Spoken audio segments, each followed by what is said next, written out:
Oke, hello guys, balik lagi nih sama gua. Yang seperti biasa bakal mengisi kegabutan kalian dengan rangkuman film-film dari gua nih guys. Kali ini film yang bakal gua review adalah film dari Jepang yang berjudul Kako no Futari. Dan hampir 70% dari film ini mengandung konten dewasa nih guys. So, buat kalian yang gampang sangean, pantengin terus ya. Hehe. Oke, di awal film kita bakal dilihatin dengan seorang cowok yang lagi mancing nih guys. Cowok ini bernama Kenji. Kenji ini sedang mengalami fase yang berat nih guys, yang dimana dia sudah bercerai dengan istrinya dan juga dia harus kehilangan pekerjaannya karena kantornya itu tiba-tiba bangkrut. Lalu suatu hari dia diminta oleh ayahnya untuk menghadiri pernikahan sepupunya, yaitu Naoko. Dan dia pun harus pulang ke kampung halamannya. Pada suatu hari ketika Kenji sedang tertidur, ada orang yang sedang mengetuk-ngetuk pintu rumahnya. Ternyata itu adalah Naoko. Naoko ini adalah sepupu Kenji. Naoko dan Kenji sudah lama tidak bertemu dari sejak mereka lulus sekolah, karena ayah dan ibu mereka yang sudah bercerai. Naoko dan Kenji pun lalu menceritakan masa lalu mereka berdua nih guys. Setelah itu lalu Naoko mengajak Kenji untuk pergi berbelanja dan menyuruhnya juga untuk menyetir. Ketika mereka mau pulang ke rumahnya Kenji, Naoko malah tiba-tiba mengajak untuk mampir ke rumahnya sebentar. Dan Kenji pun mengiyakan permintaan Naoko, karena dirinya juga sedang kebelet kencing nih guys. Setelah sampai di rumahnya Naoko, dia pun lalu menyiapkan makanan dan sebotol bir. Lalu Naoko pamit untuk pergi ke atas untuk menyiapkan barang yang akan dibawanya nanti. Scene pun berganti ketika Kenji yang baru bangun nih guys, dan lalu menyusul Naoko ke lantai atas dan berniat ingin membangunkannya.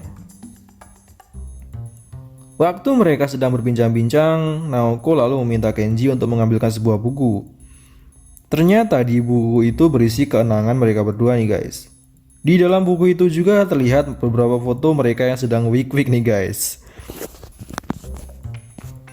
Jadi ternyata mereka berdua ini dulu pernah menjalin hubungan terlarang nih guys. Kayak semacam hubungan saudara gitulah menurut gue.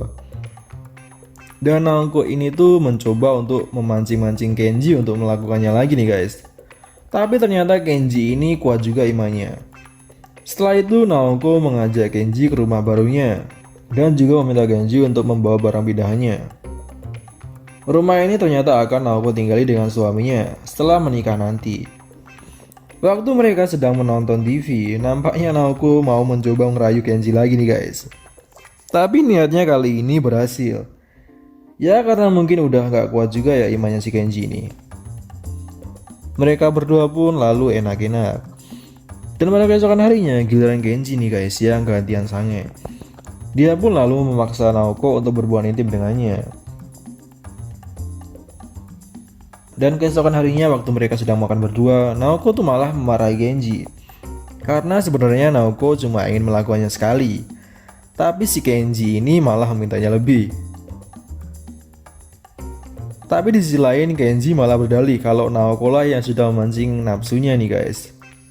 Dan akhirnya Naoko pun mengikhlaskan tubuhnya selama 5 hari untuk digarap Kenji. Setelah itu mereka pun lalu pulang dan Kenji pun maksa Naoko untuk berhubungan intim lagi dengannya. Oke, for your information nih guys, karena dari mulai scene ini mereka tuh tiap harinya cuma ngewek doang. Jadi gue tuh bingung apa yang harus gue ceritain dari film ini. Sampai-sampai pada suatu hari karena saking seringnya mereka berhubungan intim, mereka berdua tuh sampai ngebengkak nih guys. Dan gue ngakak banget pas di scene ini. Dan Kenji pun menyuruh Naoko untuk mengompres anunya si Kenji. Oke, scene berganti ketika si Kenji yang tengah berjalan-jalan untuk mengingat-ingat masa lalunya. Lalu pada malam harinya ketika mereka sedang makan malam, mereka merasakan ada gempa yang terjadi. Tapi Kenji mengatakan kalau ini hanyalah sebuah gempa kecil dan tidak akan terjadi apa-apa. Lalu setelah itu Naoko merasakan kesakitan di perutnya dan menyalahkan Kenji karena dialah yang memasak makanannya. Pada keesokan harinya mereka memutuskan untuk pergi berlibur nih guys.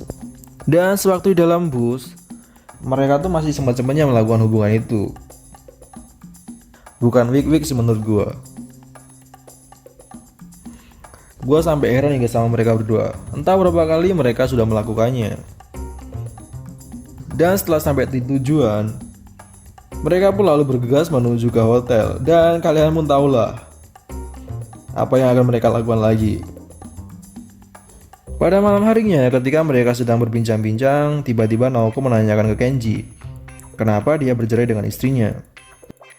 Ternyata perselingkuhannya Kenji itu terungkap oleh ayah mertuanya dan meminta Kenji untuk menceraikan anaknya. Scene pun berganti ketika mereka yang baru habis week nih guys. Di sini Naoko melihat Kenji dengan pandangan yang agak berbeda nih guys. Ternyata Naoko ini sangat mencintai Kenji. Tapi karena mereka berdua ini kerabat, jadi dirinya tidak pernah bilang kepada siapapun.